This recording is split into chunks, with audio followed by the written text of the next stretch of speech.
Segment 3. Dette intelligente versus épargne traditionnelle.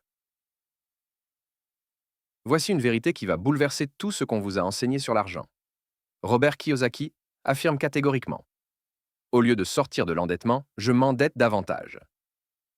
Cette phrase fait paniquer 99% des conseillers financiers traditionnels. Pourtant, elle révèle le secret le mieux gardé des vrais riches: l'épargne, le piège silencieux de la classe moyenne. Pendant que vos parents vous répètent un il faut épargner pour les mauvais jours, Kiyosaki vous dit une vérité brutale: les épargnants sont des perdants, et l'argent liquide est une poubelle. Pourquoi cette affirmation choque-t-elle autant? Regardons les faits concrets. Quand les gouvernements impriment des trillions de dollars, votre épargne perd mécaniquement de la valeur. Si vous avez 50 000 euros sur votre livret A à 3% et que l'inflation réelle est à 6%, vous perdez 3% de pouvoir d'achat chaque année. Votre banque vous félicite pour vos intérêts, pendant que vous vous appauvrissez silencieusement.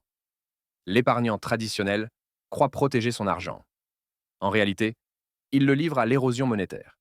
Pire encore, dans certains pays européens, les taux d'intérêt sont négatifs. Les banques vous facturent littéralement des frais pour garder votre argent.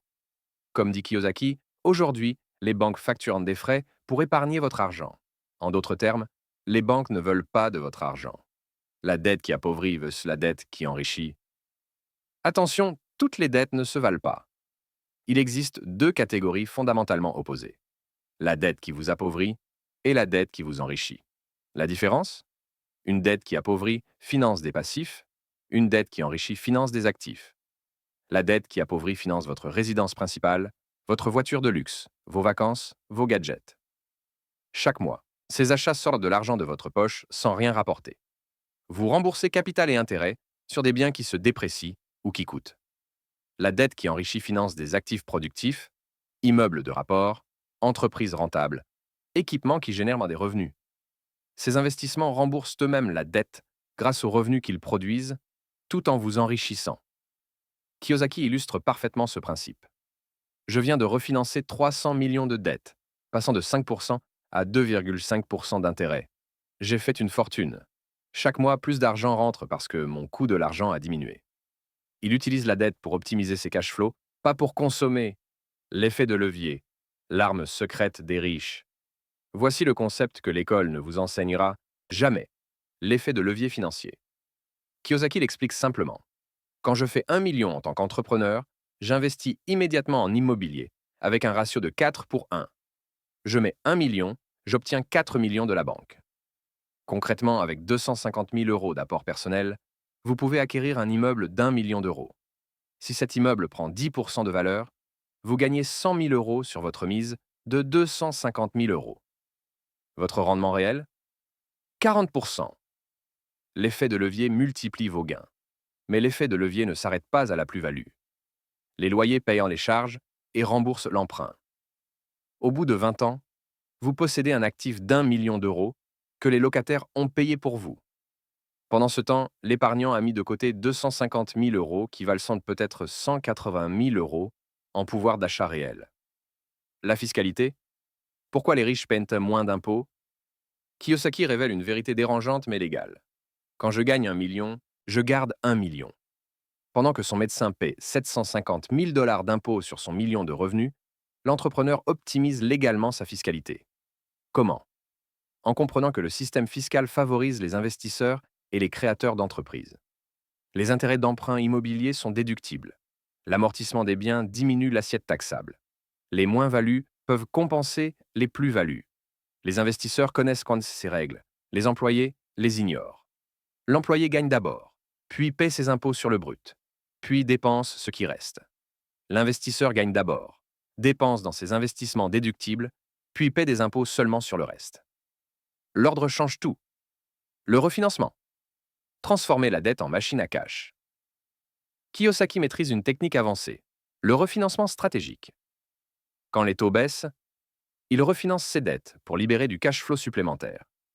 Quand ses biens prennent de la valeur, il les refinance pour extraire des liquidités sans vendre. Exemple concret, vous achetez un immeuble 500 000 euros avec 100 000 euros d'apport. 5 ans plus tard, l'immeuble vaut 700 000 euros.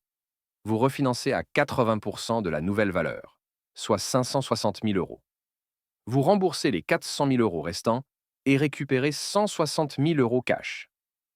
Cet argent est libre d'impôt, car c'est un emprunt, pas un revenu. Ces 160 000 euros vous permettent d'acquérir de nouveaux actifs. Vous multipliez votre patrimoine sans vendre vos premiers investissements. C'est la stratégie du buy, hold, refinance, repeat des investisseurs professionnels. Pourquoi les banques sont les alliés des riches? C'est pourquoi j'aime les banques, déclare Kiyosaki. Cette affirmation surprend, car la plupart des gens voient les banques comme des ennemis. Les riches comprennent que les banques sont des partenaires dans la construction de richesses. Les banques prêtent l'argent des épargnants aux investisseurs. Elles paient 1-2% aux épargnants et prêtent à 4-5% aux emprunteurs qualifiés. Les riches utilisent cet argent pas cher pour acquérir des actifs qui rapportent 8-12% par an. La différence constitue leur profit. Pendant que l'épargnant se contente de ses 2% bruts et rôle 5% net après impôts et inflation, l'investisseur génère des rendements à 2 chiffres avec l'argent de la banque. Qui est le plus malin dans l'équation? Les pièges de l'épargne traditionnelle. L'épargne traditionnelle présente des défauts structurels que peu de gens réalisent. Premier piège, la liquidité excessive. Quand votre argent est trop accessible, vous le dépensez plus facilement. Les épargnants achètent souvent des passifs avec leurs économies. Deuxième piège, l'illusion de sécurité. L'épargne semble sûre, mais elle garantit l'appauvrissement lent par l'inflation. L'investissement semble risqué, mais il offre une protection contre la dévaluation monétaire et la possibilité de création de richesses. Troisième piège, l'inaction éducative. Épargner ne vous apprend rien sur l'argent, les marchés, la création de valeur. Investir vous force à comprendre l'économie, à analyser les opportunités, à développer votre intelligence financière. La mentalité derrière la dette intelligente. Utiliser intelligemment la dette demande un changement de mentalité radicale. Au lieu de voir la dette comme un danger, vous la voyez comme un outil. Au lieu de la subir, vous la contrôlez. Au lieu de la rembourser le plus vite possible, vous l'optimisez pour maximiser vos rendements. Cette approche nécessite de l'éducation financière, de la discipline et de la stratégie. Vous devez comprendre les cash flows, maîtriser les ratios financiers, analyser les marchés. C'est plus complexe que mettre de l'argent sur un livret, mais infiniment plus rémunérateur. Les risques à maîtriser absolument. Attention, la dette intelligente n'est pas sans risque. Le surendettement peut vous ruiner si vos revenus locatifs chutent ou si les taux remontent brutalement. Il faut toujours conserver des marges de sécurité et diversifier ses investissements. La règle d'or. Vos actifs doivent toujours générer plus de revenus que vos dettes ne coûtent. Si un investissement immobilier rapporte 1 200 euros de loyer mensuel et que l'emprunt coûte 800 euros, vous dégagez 400 euros de cash flow positif. C'est viable. Il faut aussi anticiper les cycles économiques. Les récessions existent, les taux fluctuent, les marchés se retournent. Un investisseur intelligent se prépare à ces variations et maintient toujours des réserves de liquidité. Pourquoi ce savoir reste-t-il confidentiel? Si ces stratégies sont si efficaces, pourquoi ne les enseigne-t-on pas à l'école? À cela, Kiyosaki répond. On vous apprend à aller à l'école, trouver un emploi et toucher un salaire. Pas à devenir riche. Le système éducatif forme des employés, pas des investisseurs. Les conseillers bancaires traditionnels ne connaissent souvent pas ces stratégies car ils sont formés pour vendre des produits standardisés, livrets, assurance-vie, crédits à la consommation. L'investissement immobilier avec effet de levier ne fait pas partie de leur catalogue. Les riches préservent jalousement ces connaissances, car moins il y a de concurrence, plus les opportunités sont nombreuses. Ils transmettent ces savoirs à leurs enfants, mais pas au grand public. Dans le segment suivant, nous explorerons comment développer cette économie interne dont parle Kiyosaki, ce contrôle mental qui détermine votre réussite financière indépendamment des circonstances extérieures.